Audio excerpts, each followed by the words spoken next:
తుపాకీతో కాల్పులు జరిపి లక్షల రూపాయలు దొంగలు ఎత్తుకొని పోయినా వారి గురించి పట్టించుకునే నాదుడు గాని ఈ రాష్ట్రంలో ఇంత దిగజారిన శాంతి భద్రతల గురించి పర్యవేక్షించేవాడు గాని సమీక్ష చేసేవాడు గాని ఈ రాష్ట్రంలో ఎవరు లేరు.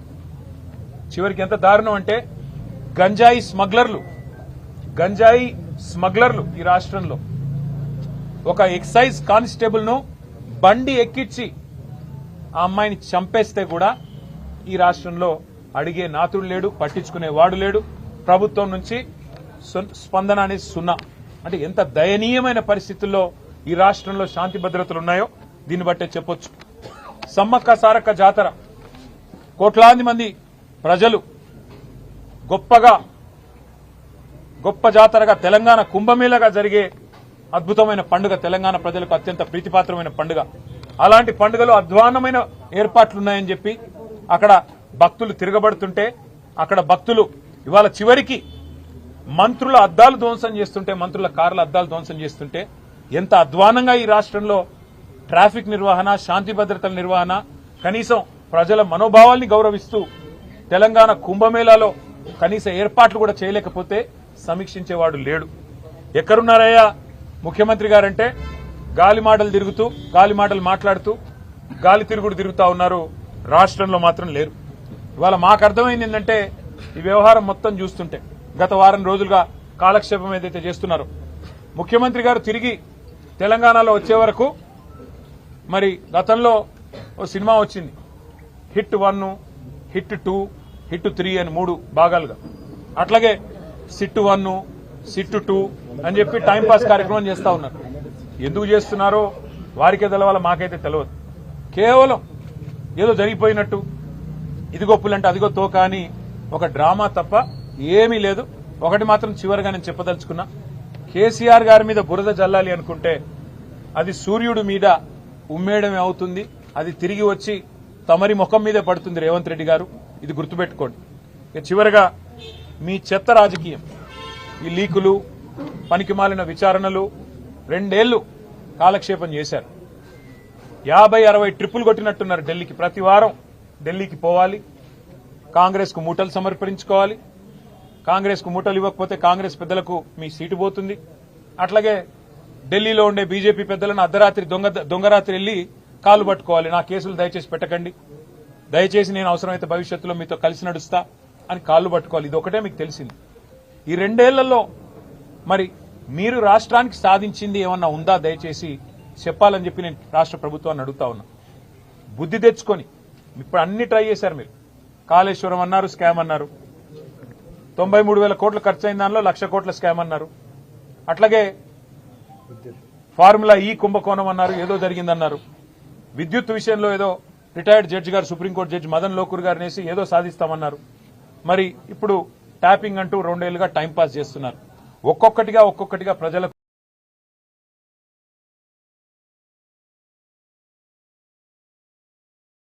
అధికారులే అట్లాంటిది ఏమీ లేదు, అంతా బోగస్ అని కొట్టేసే పరిస్థితి. ఇది కూడా అదే పద్ధతుల్లో మరి ఫైనల్ స్టేజ్కి వచ్చింది. కాబట్టి నేను రాష్ట్ర ప్రభుత్వానికి ఒక ప్రతిపక్ష నాయకుడిగా, బాధ్యత గల ప్రతిపక్ష శాసనసభ్యుడిగా ఒక సూచన చేస్తా ఉన్నా. ఇకనైనా మీరు ఈ అటెన్షన్ డైవర్షన్ గేమ్లు ఆపేసి ఇప్పుడు బడ్జెట్ ప్రవేశపెట్టే టైం వచ్చింది. ఇది మీకు 3వ బడ్జెట్. దీని తర్వాత మీకు మిగిలేది ఒకటే బడ్జెట్. ఆ తర్వాత లాస్ట్ ఇయర్ అయితే ఎట్లాగూ ఎలక్షన్ ఇయర్, మీరు పెట్టిన దానికి చిత్తు కాగితంతో గీకి పారేసుకునే దానికి ఎంత విలువ ఉంటుందో లాస్ట్ ఇయర్ మీరు పెట్టే బడ్జెట్ కూడా అంతే విలువ ఉంటుంది. కాబట్టి ఈ 2 బడ్జెట్లు ఏవైతే మీ చేతుల్లో ఉన్నాయో అందులో ఇప్పుడు పెట్టబోయే బడ్జెట్ ఫిబ్రవరిలో పెడతారో, మార్చిలో పెడతారో రాష్ట్ర బడ్జెట్. ప్రజలు మీ వైపు చూస్తున్నారు. మీరిచ్చిన 420 హామీలు, బలహీన వర్గాలు మీ వైపు చూస్తున్నారు. 1,00,000 కోట్ల బడ్జెట్ అన్నారు, 2 బడ్జెట్లో మీరు 20,000 పెడతామన్నారు. ప్రతి బడ్జెట్లో పెట్టలేదు బీసీలకి. మరి ఈ బడ్జెట్లోనన్నా గత బడ్జెట్లు ఇది కలిపి ఒక 35,000 కోట్లు పెడతారా అని చెప్పి రాష్ట్రంలోని బీసీలందరూ చూస్తా ఉన్నారు. 42% వాటా ఇస్తాం ప్రభుత్వ కాంట్రాక్టులు అన్నారు. మరి పొంగులేటి శ్రీనివాసరెడ్డికి వస్తున్నాయి కాంట్రాక్టులు తప్ప ఈ రాష్ట్రంలో ఏ బలహీన వర్గ సోదరుడికి రావడం లేదు. అందుకే బీసీ కాంట్రాక్టర్లు మీ వైపు చూస్తున్నారు. దళిత బంధు 10 లక్షలు ఇస్తే మేము 12 లక్షలు ఇస్తామని జబ్బలు జరుచుకున్నారు. మల్లికార్జున్ ఖార్గే గారిని తీసుకొచ్చి చేవెళ్లలో ఎస్సీ ఎస్టీ డిక్లరేషన్ పేరిట హడావుడి చేశారు. మరి ఈ బడ్జెట్లోనన్నా అంబేద్కర్ అభయహస్తం పెట్టి రాష్ట్రంలోని దళిత గిరిజన బిడ్డలకి 12 లక్షలు ఇస్తామనేది అయితే మాట చెప్పారా, ఆ మాట నిలబెట్టుకుంటారా లేదా అని చెప్పి రాష్ట్రంలోని దళిత గిరిజన సోదరులు మీ వైపు చూస్తున్నారు. మైనారిటీలోకి సబ్ ప్లాన్ అన్నారు, మరి మైనారిటీ సబ్ ప్లాన్ ఏమైనా పెడతారా, మరి మైనారిటీలకు కనీసం ఏదన్నా న్యాయం చేస్తారా, మైనారిటీ సోదరులు చూస్తా ఉన్నారు. అట్లాగే విద్యా భరోసా కార్డు అన్నారు 5 లక్షలు, మా విద్యార్థులు చూస్తా ఉన్నారు మీ వైపు. మీ 420 హామీలు, మీ 6 గ్యారంటీలు ఆడబిడ్డలు ఎదురు చూస్తున్నారు.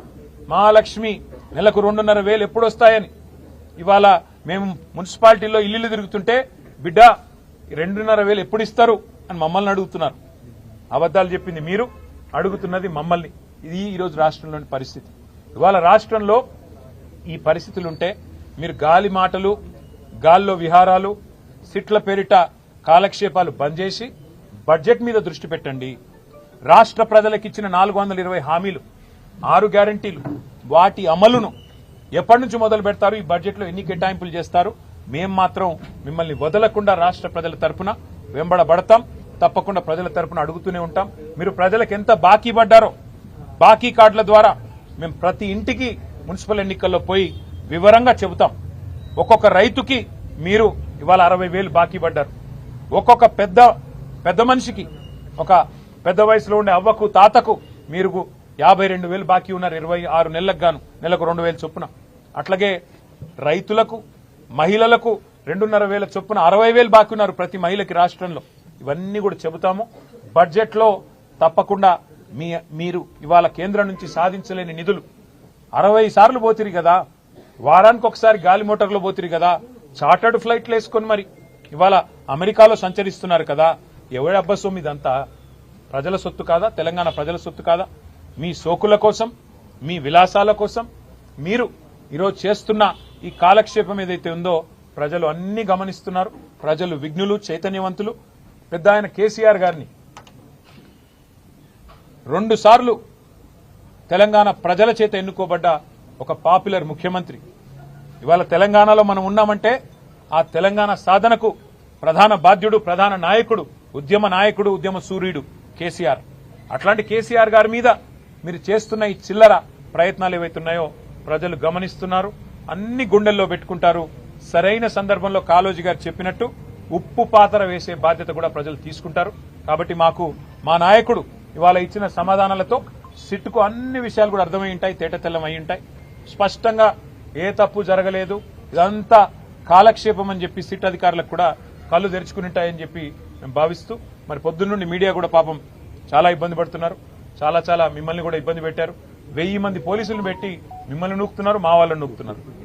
అసలు 1000 మంది పోలీసులు పాపం ఆ కోటిలో దొంగతనాలు జరిగే కడవ 5గురున్నా దొంగతనాలు జరగవు. క్రైమ్ రేట్ పెరుగుతున్నది హైదరాబాద్ లో, వాటి మీద సోయి లేదు.